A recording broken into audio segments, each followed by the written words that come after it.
Dengan catatan yang namanya meminjam adalah mengembalikan seperti sedia kala.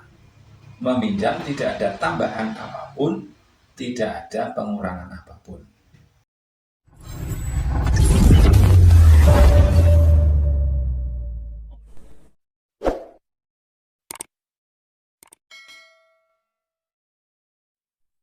Assalamualaikum warahmatullahi wabarakatuh. Innal hamdalillah nahmaduhu wa nasta'inuhu wa nastaghfiruh wa na'udzu billahi min syururi anfusina wa min sayyiati a'malina may yahdihillahu fala mudhillalah wa may yudlil fala hadiyalah. Asyhadu an la ilaha illallah wa asyhadu anna Muhammadan abduhu wa rasuluhu la nabiyya wa la rasula ba'dah. Allahumma salli ala Muhammad wa ala ali Muhammad kama sallaita ala Ibrahim wa ala ali Ibrahim wa barik ala Muhammad wa ala ali Muhammad kama barakta ala Ibrahim wa ala ali Ibrahim. Amma ba'd. Sahabat-sahabat rahimani wa rahmakumullah. Alhamdulillah, puji syukur kita panjatkan kehadirat Allah atas rahmat dan karunia-Nya. Kita bisa bertemu kembali dalam keadaan sehat walafiat. Kita ucapkan puji syukur dengan membaca Alhamdulillahirabbil alamin. Kemudian sholawat dan salam untuk junjungan kita Nabi Agung Muhammad sallallahu alaihi wasallam dengan ucapan Allahumma sholli ala Muhammad wa ala ali Muhammad.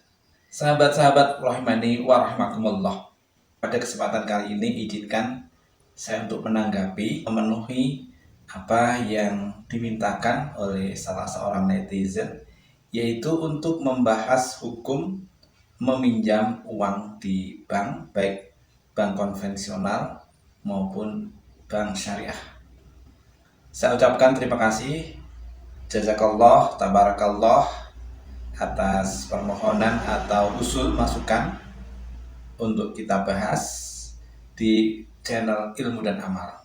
Dan insya Allah pada kesempatan kali ini saya akan memenuhi apa yang dimintakan oleh salah seorang netizen tersebut. Untuk itu saya mulai dari dasar, dari hukum dulu, yaitu hukum meminjam, hukum pinjam meminjam. Dalam agama Islam, meminjam atau meminjamkan apa saja, baik uang ataupun barang lainnya, hukumnya adalah boleh dan dalam kategori sunnah. Artinya orang yang pinjam dan orang yang meminjami ini mendapatkan pahala dari sisi Allah Subhanahu wa Ta'ala. Terutama adalah mereka yang meminjamkan hartanya. Dalam hal ini Allah Subhanahu wa Ta'ala sudah berfirman di dalam surat Al-Maidah ayat 2 yang berbunyi, wa ta'awanu 'alal birri wat taqwa wa la ta'awanu 'alal itsmi wal 'udwan wattaqullah innallaha syadidul iqab. Jadi Allah memerintahkan pada kita, dan tolong menolonglah kamu di dalam mengerjakan kebaikan dan takwa, dan janganlah tolong menolong di antara kalian di dalam melakukan dosa dan permusuhan. Bertakwalah kepada Allah, sungguh Allah itu sangat berat siksanya. Sahabat-sahabat rahmani wa rahmakumullah. Jadi dalam hal ini pinjam meminjam itu suatu kebaikan, sehingga ketika ada orang yang membutuhkan, maka kita diperintahkan oleh Allah untuk memberikan pinjaman di dalam rangka membantu saudaranya yang di dalam suatu kesulitan.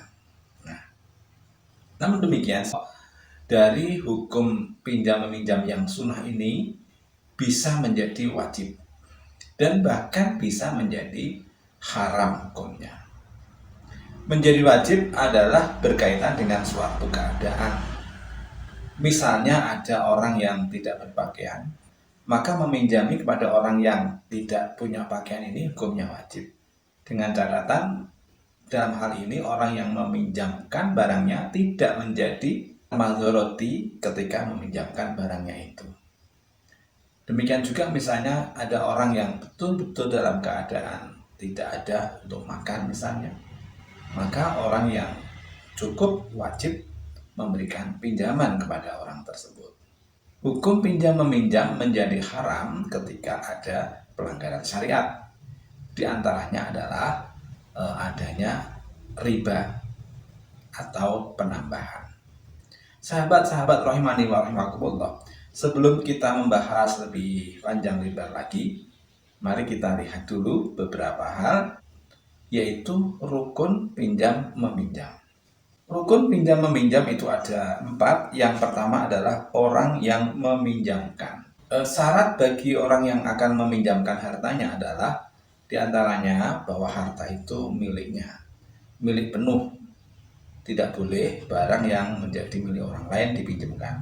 Kemudian yang kedua, hendaknya orang yang dewasa, tidak dalam keadaan terpaksa ataupun dipaksa. Kemudian yang kedua, rukun pinjam meminjam adalah orang yang meminjam. Orang yang meminjam syaratnya adalah orang yang dewasa. Artinya anak kecil tidak sah ketika terjadi pinjam meminjam, dalam arti pinjaman yang harta yang besar. Kemudian yang kedua, orang yang meminjam itu hanya mengambil manfaat dari barang yang dipinjamkannya. Kemudian orang yang meminjam ini harus dikenal, diketahui asal usulnya dengan jelas. Kemudian yang ketiga, rukunnya adalah barang yang dipinjam. Barang yang dipinjam itu harus ada manfaatnya, tidak boleh barangnya itu tidak bermanfaat atau justru barang itu berbahaya, misalnya minuman keras atau pisau yang jelas-jelas akan digunakan untuk berbuat kemaksiatan, maka tidak boleh dipinjamkan. Kemudian yang keempat itu adanya akad dari peminjam dan yang meminjam, di mana orang yang meminjam ini akan memanfaatkan dari barang yang dipinjam tersebut.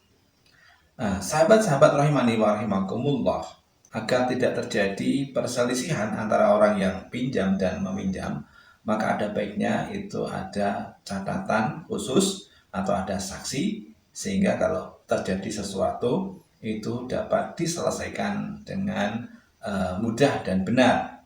Nah, sedangkan kalau terjadi perselisihan, maka orang yang meminjam wajib melakukan sumpah. Kenapa demikian? Karena hukum asalnya bahwa itu belum dibayarkan.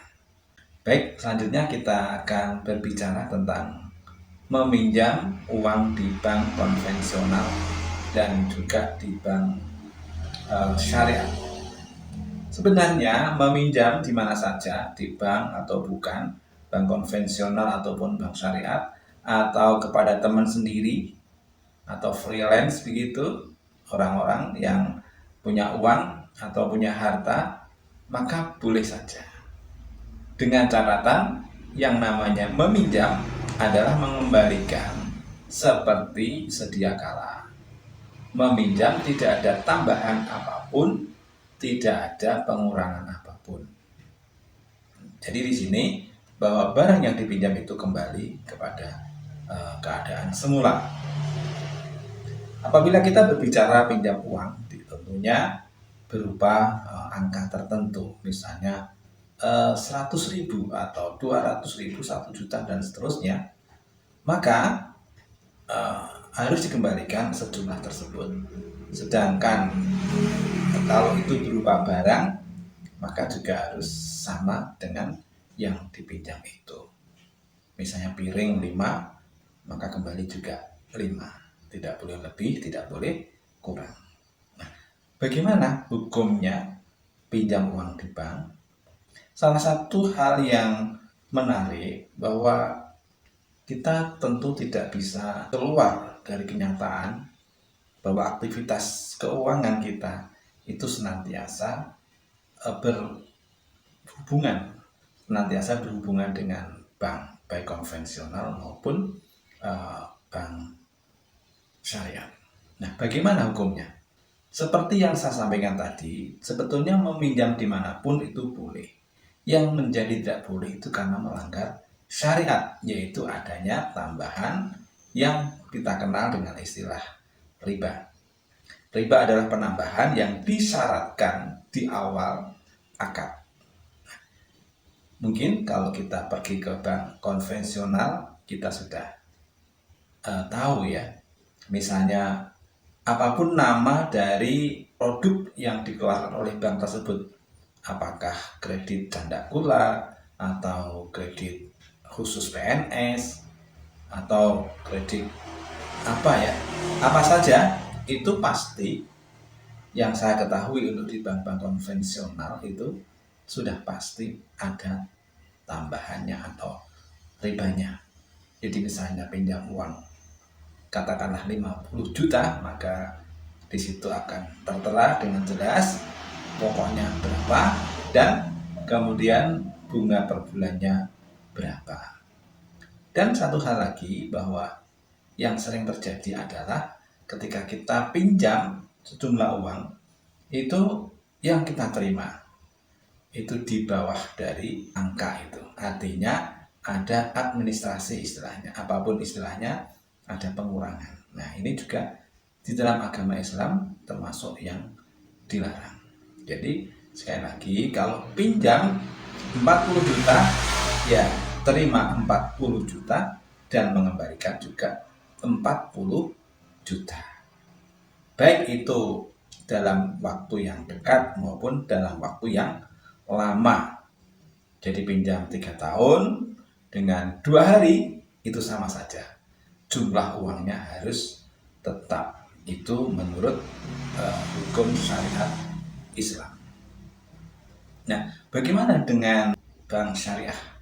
Yang saya tahu tidak ada pinjam uang. Pinjam uang tidak ada. Adanya adalah akad-akad pemodalan.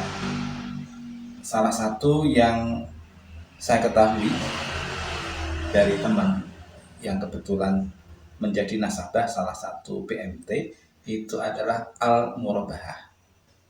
Jadi di sini intinya adalah pihak bank itu menyediakan uang sebagai modal usaha dan nanti ada bagi hasilnya.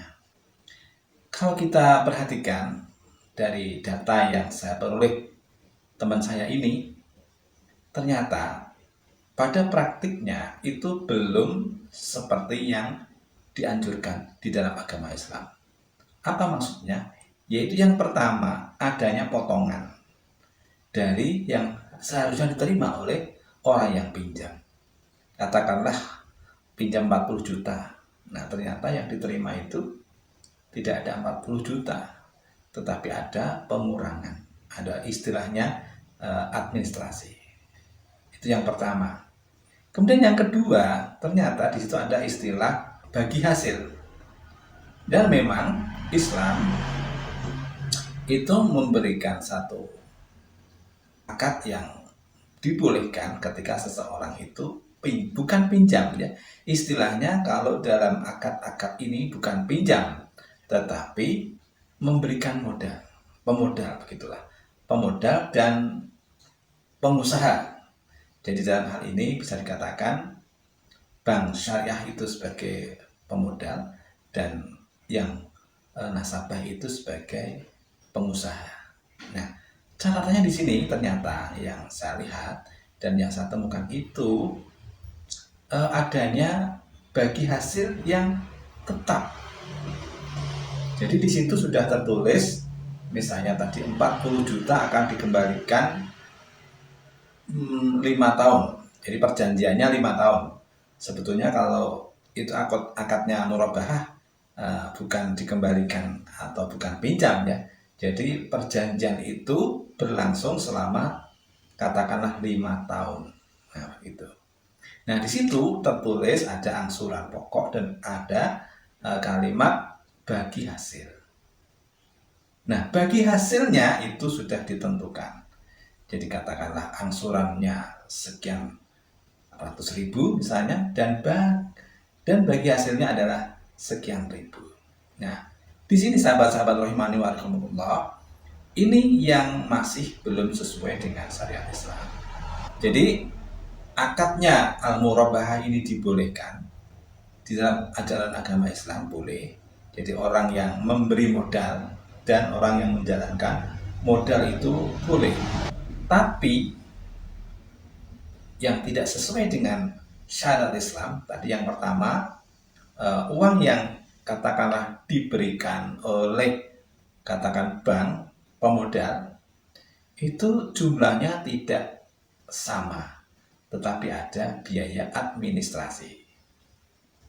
Kemudian yang kedua, ketika menentukan bagi hasil itu sudah pasti bank atau pemodal itu akan mendapatkan sekian ratus ribu, dan ini tidak boleh.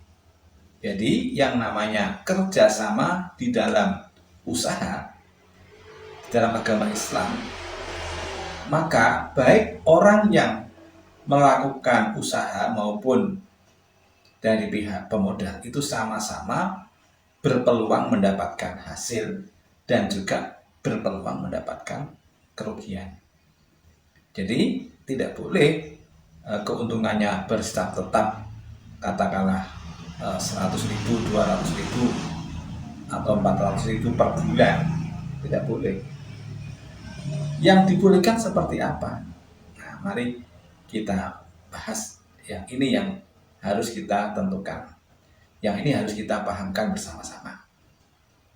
Jadi sahabat-sahabat rahimani wa rahmakumullah, kalau Anda ingin melakukan suatu transaksi, itu pastikan terjadinya seperti ini.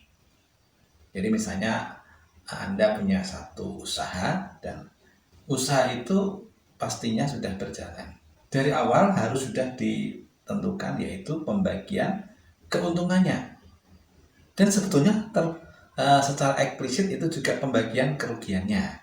Ya, jadi kalau misalnya pemodal itu mendapatkan katakanlah 30% keuntungannya, maka pengusaha mendapatkan 70%. Jadi 30 banding 70. Mungkin di bulan pertama karena masih belum lancar, keuntungan yang diperoleh misalnya misalnya adalah 1 juta. Maka di sini dibagi 2, untuk pemodal 30% sesuai kesepakatan dan pengusahanya adalah 70%. Kalau 100.000 berarti pengusaha mendapatkan 70.000, kemudian pemodalnya mendapatkan 30.000. Kemudian apabila di bulan kedua terjadi kenaikan, keuntungannya menjadi 1 juta misalnya, keuntungan bersih 1 juta. Jadi pemodal mendapatkan 30% dari 1 juta atau 300.000. Kemudian pengusahanya mendapatkan 70% dari 1 juta atau 700.000. Demikian seterusnya. Jadi keuntungan itu bersifat fluktuatif, didasarkan dari hasil bisnis yang dijalankan. Nah, karena bisnis ini juga tidak selalu untung, maka bisa jadi nanti ketika terjadi kebangkrutan, maka modal akan susut atau bahkan habis. Dan ini tidak boleh kemudian pihak pemodal menjadi hutang, harus dikembalikan. Tidak. Karena resikonya ditanggung bersama.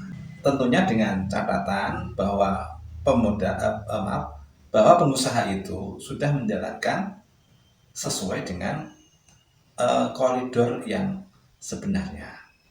Nah, sahabat-sahabat rahimani wa rahmakumullah.